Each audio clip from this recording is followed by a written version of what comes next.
Hey MFM, my name is Rob. How do I keep my marriage and other relationships healthy when I work long hours?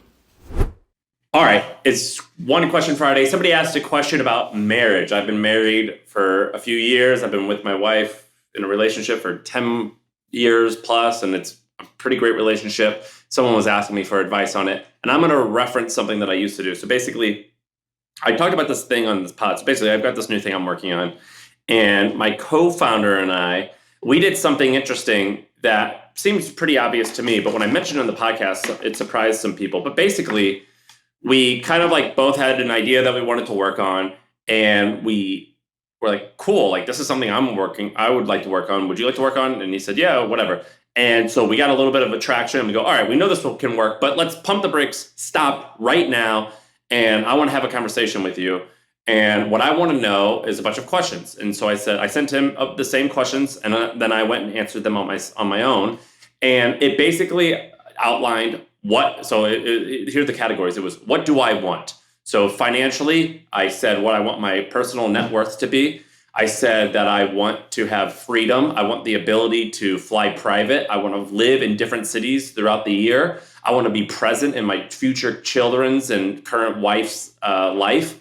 Current wife, you know what I mean? I want to own a bunch of different real estate. I want fun and adventure. I want to work hard, but I want to work like a lion, meaning I'm willing to work like and grind for many weeks, but then I want to take 3 or 4 weeks off a year or 5 weeks off a year, and I want to travel the world comfortably. I also said that I care about influence. I said I want a seat at the big boys table and for people to think that I'm really good at my job. And so I just said, like, here's like what I want in life. Then we each answered a question of ways in which we want to get to where we want to go. So basically, things we're willing to do. And I said, I'm willing to do this, I'm willing to do this, and I'm willing to do this. Like, I'm not willing to hire 10,000 employees. I don't want that. I'm not willing to have recurring meetings.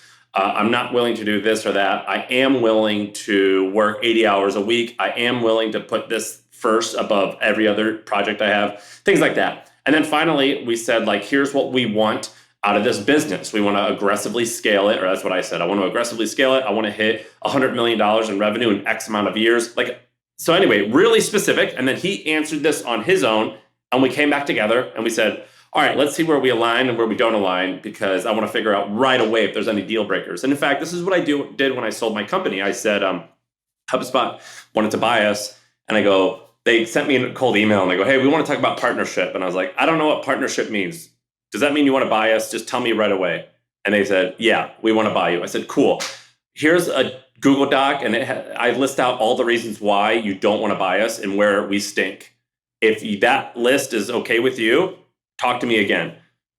And so they said, yeah, we're okay with everything on this list. None of it's that bad. And we said, all right, cool, let's keep talking. And so anyway, my point is I've learned with relationships throughout the years, particularly like marriages and business relationships and with my partner or HubSpot, you want to get the difficult conversations out the way early on, because that will literally save you a decade of heartache. And with my marriage, I did the same thing. This data is wrong every freaking time. Have you heard of HubSpot? HubSpot is a CRM platform where everything is fully integrated. Whoa, I can see the client's whole history, calls, support tickets, emails, and here's a task from 3 days ago I totally missed. HubSpot, grow better. So my wife and it sounds kind of lame because I don't want it to sound that my business is so important to me that it permutates into my marriage, but in a way it kind of does. But basically, 2 months or 3 months into dating, I was like, hey, just so you know, or maybe it was 6 months. I was like, just so you know, I see us going places and being together for a very long time and potentially marriage. Is that what you see? And she was like, yeah. I was like, oh, awesome. We're on the same page. And then we actually outlined, you know how when people say they're like, yeah, I want to have a nice house with kids and all this stuff. And I was like, all right, let's get really specific. Tell me, how many kids do you think you want? You don't need to tell me you want exactly 3 kids, but give me a ballpark, where your intentions are now. And I know they might change, but give me a ballpark on where they are. Okay, great. Now, how much money do you want to make each year? Okay, cool. Where do you want to live? Oh, you want to live here? Let's go on Zillow right now. Well, that house is $8 million. So let's work backwards to how we're going to afford that house. Great. So we understand like where we want to be, or, financially. Let's talk about what we're willing to sacrifice in order to get that. And we listed out all those things. It's like, look, for my 20s, business is going to come before like relationships. So like, meaning there's going to be a lot of times that I'm not going to be around when you need me, but that's because I'm going to be dedicating a lot of time in order to get this other goal that we have that we're going to have in our 30s, things like that. And so we really just outlined like very specifically where we wanted to be in 10, 20, and 30 years. And we did it exactly like a business, where it was like, here's where we want to go specifically. Like, here's how much money we want, how many kids we want, the type of lifestyle we want, the type of family we want in our life. If we wanted to raise them religious or not religious, like all this stuff. And of course, we knew it will change as we grow and get more information. But anyway, we did that to get that hard stuff out of the way.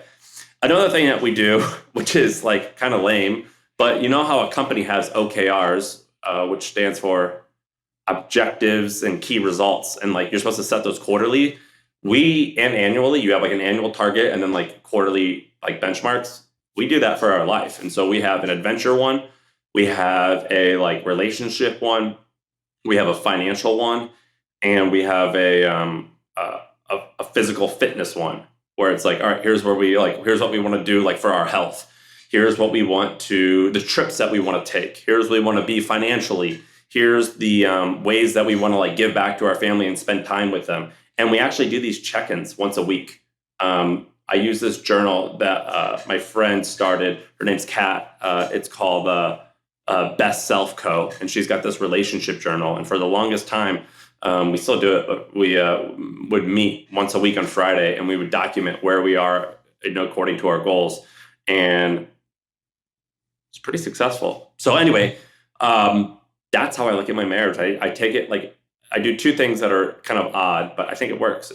We kind of operate it like a business. Of course, there's like, I remember when we were getting married, you have to like meet with the priest ahead of time. And we were like, yeah, we have the same values. We have the same this. And he was like, well, do you guys love each other?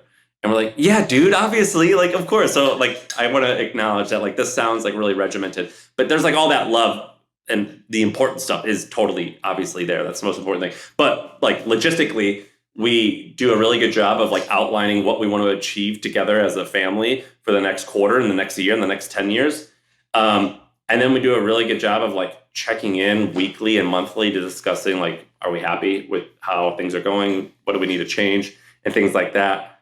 And I think it works really well. Like learning how to do having these conversations, that was actually kind of hard, but I think it works. So that's my tips for a successful marriage, but honestly, a successful any relationship. I've got a lot of relationships. Shaan and I, the less popular co-host of this podcast, him and I have had a relationship for 10 plus years now, and it's fairly harmonious. Well, it is very harmonious. A bunch of my coworkers I've worked with now for 6, 7, 8, 9, 10 years. So it mostly works pretty good. These types of check-ins and conversations. So anyway, that's my small amount of tips for having a good marriage.